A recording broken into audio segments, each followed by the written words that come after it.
MARACOOS is a 501c3 entity, a nonprofit that collects and uses information to deal with societal issues. We're part of the IUS network, U.S. Integrated Ocean Observing System. That is a public-private partnership that covers both the federal aspect, the 17 U.S. federal agencies that are part of IUS, as well as the external or non-governmental entities that form the 11 regions, of which MARACOOS is one. Our footprint is in the Mid-Atlantic Bight from Cape Cod to Cape Hatteras, comprising 10 states and the District of Columbia. We service more than a quarter of US population. So everything we do focuses on a purpose. All the work we do is applied, and so we look to the user communities, we look to those folks that are making decisions, whether it's in government, whether it's in the private sector, whether it's at the individual or organizational level, and understand what their informational needs are so that we can direct the expertise in our region to focus on those issues, whether it's maritime safety, fisheries and other natural resources, water quality, offshore energy, as well as onshore energy, which benefits from our work, and coastal hazards, which includes a whole host of things, including sea level rise, storms, hurricanes, things like that. There are a variety of platforms, assets, devices we use, from satellites to the underwater gliders that we spoke of, and high frequency radar. We also support modeling, which gives us the predictions that underpin some of the products that we develop for the communities. I'd like to turn it over to Dr. Scott Glenn and Travis Miles to tell you more about what we are doing with gliders. Thank you, Gerhard. And to our guests, I'd like to welcome you to the Mid-Atlantic, home of one of the most advanced ocean observatories on the planet. And what this picture here is of an underwater glider, one of the core technologies in that underwater observatory. So how do these gliders operate? What makes them special? First, you see that there's no propeller on these vehicles. They work with a buoyancy pump where they pull water in and push water out and move up and down through the water column. The wings allow them to fly in this sawtooth pattern. And as a result, they use very little energy. And this low power allows for a long duration of months to almost a year. There's a very flexible payload bay, as we said, and that way we can match our sensors to the mission that we want to accomplish. The important thing about the gliders is that they fill a critical sampling gap. For years, we've had the Argo floats that stay out there for a year and drift around the ocean, but we have no control over where they go. We also have, for centuries, had the ships that have gone out, which can go wherever we want to, and time at sea is measured in ship days. So it's a short duration and very expensive and a lot of people involved.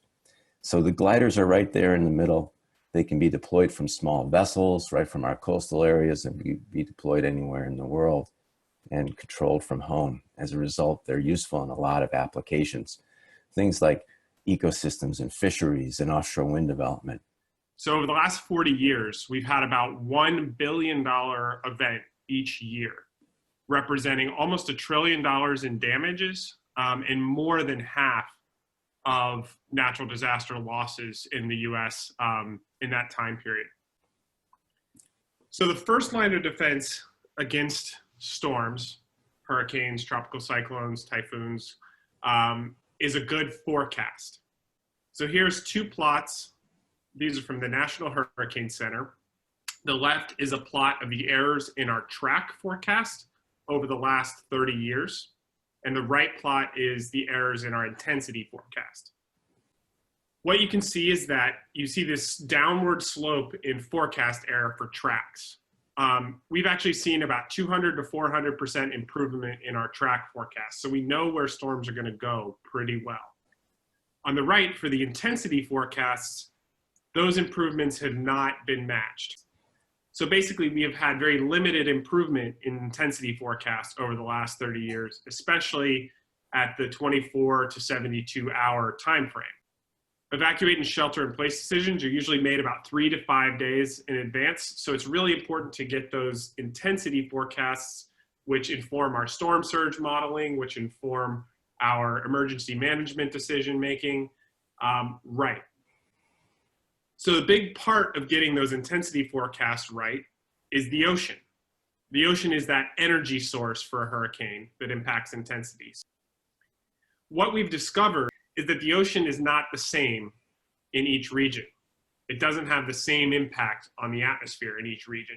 So we have to study ocean processes and ocean features in each region, and we have to have observations of ocean processes and ocean features in each region to improve forecasts for those local communities. With all that variety of ocean features out there, we had to come up with ways to sample those ocean features and make sure that they were in our forecast models. And that's where the gliders come in. And so we've been deploying the gliders in the coordinated networks along the coasts and in the Caribbean since 2014 now, to help get that ocean correct in our ocean forecast models.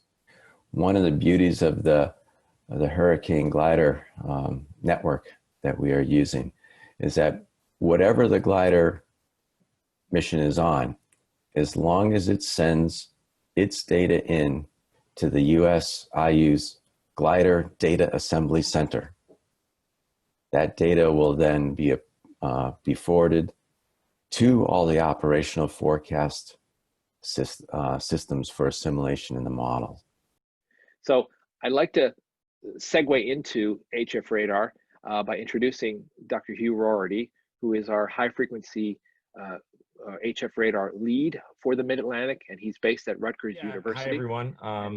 So I lead a team that operates a network of radars in the Mid-Atlantic of the United States. And then you can see here, in the red squares are pictures of the antennas. So the thing that we like about this type of technology is that it's low profile, low power. It's very easy to install and remove the equipment. And then here's an animation showing what the currents are measured by the radar network over a 3-day period. So the black arrows are the surface currents as measured by the radar network. And then the red dot is a virtual drifter that we've released in that surface current field. So that could be a person that's fallen overboard, or that could represent an oil spill. Having an accurate map of surface currents is very crucial if you're looking to locate something in the ocean or assess where something might float to. Okay, so the MARACOOS HF radar network was established in 2007.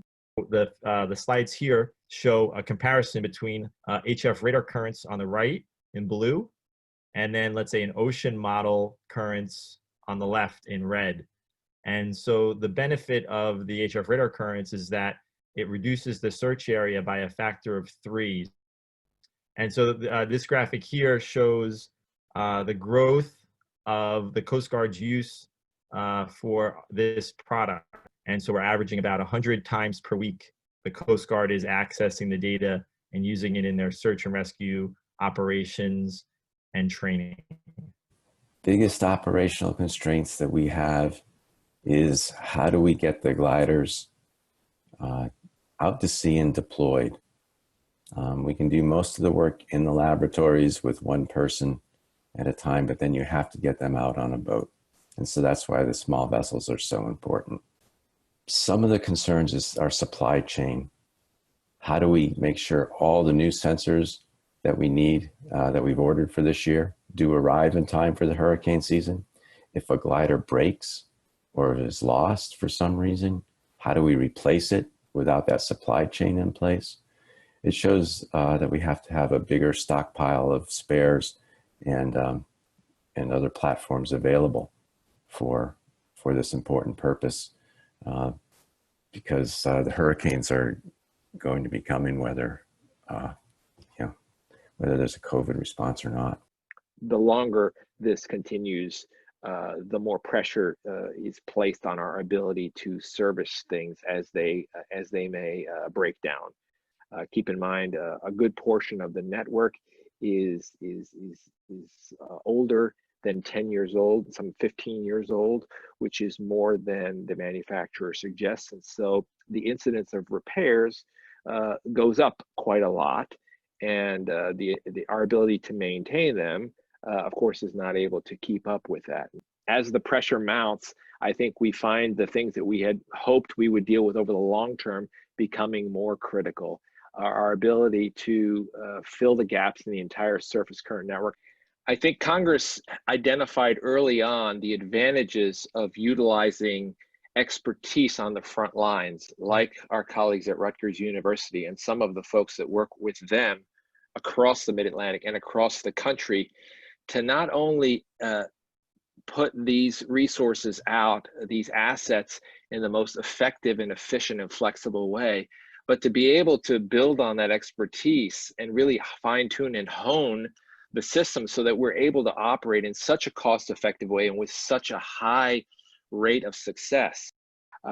Congress can do a couple things, and without getting into too many specifics, I think us getting the ICOOS reauthorization through would be a really strong sign, and then working with the ICE Association on the fill the gaps and looking for opportunities either through some of the supplemental funding that's happening now for infrastructure, I think are excellent opportunities for us to look at jump-starting and actually tackling some of these significant vulnerabilities in aging infrastructure. The Navy has a fleet of 150 gliders so that they can do their work in forward deployed areas. We have just as important a mission here. What we really need is that dedicated hurricane fleet of gliders that is distributed around our nation and can protect us during the hurricane season.